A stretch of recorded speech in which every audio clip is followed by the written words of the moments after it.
না কেন? তুই মুসলমানের বাচ্চা, তুই আমার সন্তান না বেঈমানের সন্তান? জিজ্ঞেস করেন না কেন?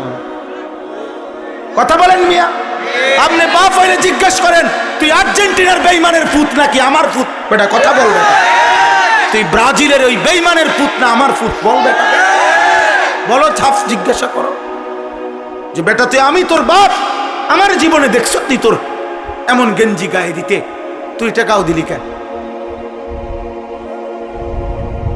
বলেন না কেন? আমার জীবনে আমি একবার, আমার পুরা হায়াতে আমি জীবনে একবার, আমার বাপ বেঁচে থাকতে একবার একটা টুপি মাথায় দিছিলাম, টুপির মধ্যে 4টা ফুল ছিল রঙিন অন্য কালারের। এটাই, অন্য কিছু না। নাজায়েজ না, রঙিন টুপি পরা নাজায়েজ, হারাম না।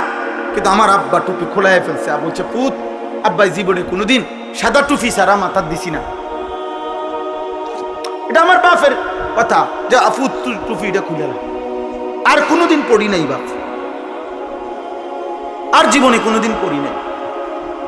বাপে নজর রাখছে।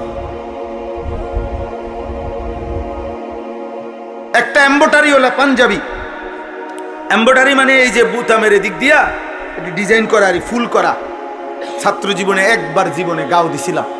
আসরের নামাজের পরে পড়ছি, বড় ভাই দেখছে রোমের থেকে, বড় ভাই ডাক দিছে, আনি সেদিকে আসছি ভাইয়ের কাছে, একটা টান দিয়া পাঞ্জাবিটা গায়ের মধ্যে রাখা সিরা টুকরা টুকরা করে ফেলাই দিছে।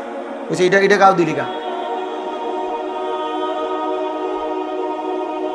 আজকে আলহামদুলিল্লাহ আমি আল্লাহরে সাক্ষী রেখে বলতে পারি, 22 বছর আগে যারা আমারে দেখছে ওয়াজে, সেদিন আমি যেরকম পাঞ্জাবি পড়তাম আজও আমি এই পাঞ্জাবি পড়ি। কিন্তু সামর্থ্য বাড়ছে আগের চাইতে এখন, আলহামদুলিল্লাহ। এখন কি বাড়ছে? আমার সামর্থ্য বাড়ছে, আর্থিক সামর্থ্য বাড়ছে। এখন ইচ্ছা করলে আমি আরো ফ্যাশনেবল জামা গায়ে দিতে পারি। কিন্তু আমি ব্রাহ্মণবাড়িয়া দারুল আরকাম মাদ্রাসার ছাত্র।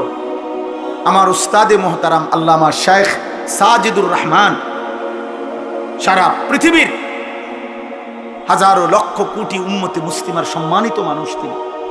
আমাদের হেফাজতে ইসলাম বাংলাদেশের মহাসচিব, এদেশের হাজারো আলেমের উস্তাদ।